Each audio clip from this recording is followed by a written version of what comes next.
कि अब तक हमने देखा कि हम किसी भी व्यक्ति विशेष को अपना पैसा दे देते हैं और उधार दे देते हैं या फिर ब्याज पे देते हैं या कोई माल या सामग्री दे देते हैं। लेकिन उन महोदय से जब हम पैसा वापस मांगते हैं तो हमें पैसा क्या है, कुछ लोग तो बाकायदा मैं ब्याज के दे देते हैं, लेकिन कुछ लोग क्या करते हैं, पैसा देने में आनाकानी करते हैं। कभी कहते हैं 1 महीने बाद दूंगा, कभी कहते हैं 2 महीने बाद दूंगा, कभी कहते हैं 6 महीने बाद दूंगा, कभी कहते हैं मेरी प्रॉपर्टी बिकेगी तब दूंगा, या फिर मकान बिकेगा तब दूंगा, या फिर मुझे लोन हो जाएगा तब दूंगा। जैसा कि आजकल हालत कस्त है सबके, और अपना उधार दिया हुआ पैसा निकाला कैसे जाए, इसी संबंध में हम जानकारी देने जा रहे हैं कि हमने अपना पैसा कैसे निकाला।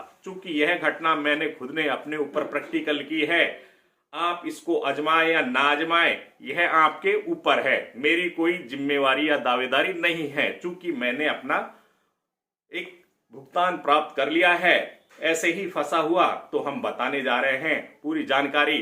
तो उससे पहले कर ले आप YouTube चैनल को सब्सक्राइब, घंटी का निशान पर अंगूठा दबा के या अंगली रख के, ताकि आपको मिलती रहे अच्छी और बढ़िया जानकारियां।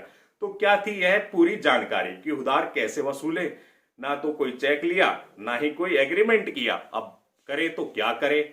जैसा कि हमने देखा है कि बिना चेक या एग्रीमेंट के उधार लेना बड़ा ही मुश्किल हो जाता है। जैसा कि दोस्तों मेरा एक छोटा सा काम है ई मित्र का, जिसमें क्या है मैं ऑनलाइन फॉर्म भरते रहता हूं, जिसके कारण क्या है मेरी आजीविका चलती है।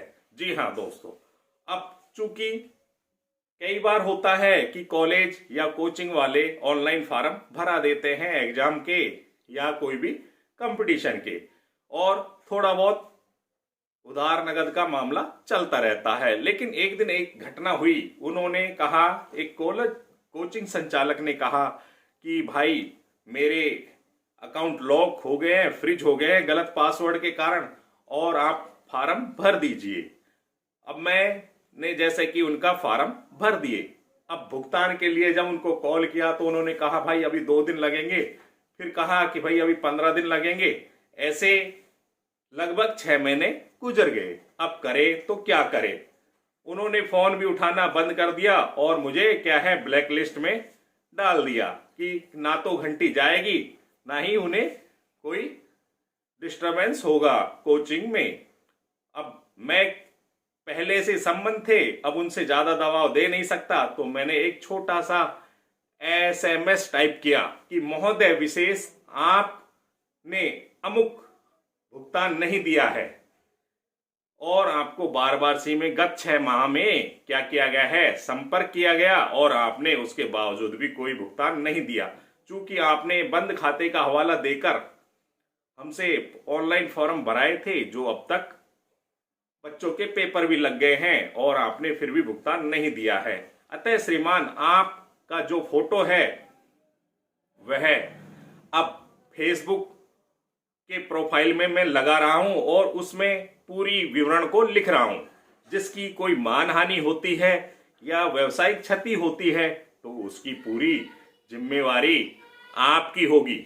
जी हाँ, तो इस तरह से मैंने उनको मैसेज किया। उन्होंने सोचा कि यह तो ऐसे ही बातें बनाते रहते हैं, कोई करने धरने वाली बात नहीं है। अब बात आती है, फिर एक बार मैसेज किया, फिर भी उन्होंने रेस्पॉन्स नहीं दिया। अब बात आई कि भाई फोटो लिया और उस पे फेसबुक पर अपलोड किया, और अपलोड करने के बाद उसके ऊपर हमने पूरा विवरण लिख दिया कि ये महोदय एक बड़ी कोचिंग के संचालक हैं और इन्होंने गत दिन इस तरह हमसे फॉर्म भराए और उसका भुगतान आज तक नहीं दिया है, ना ही ये फोन उठाते हैं ना ही भुगतान देते हैं। अतः जो भी महोदय इनके से लेन देन करे कृपया सतर्क रहे। तो अब बात आती है कि दोस्तों यह पोस्ट धीरे धीरे वायरल होने लगी। अब चूंकि शहर में कई मित्रों वालों से और कई व्यक्ति विशेष बुक स्टेशनरी वालों से कोचिंग वाले महोदय ने क्या कर रखा था, उधार का लेन देन कर रखा था, और उन्होंने भी मेरे कमेंट में, मेरे पोस्ट पर लिखने लग गए कमेंट कि भाई मेरा भी इतने रुपए का भुगतान नहीं दिया है।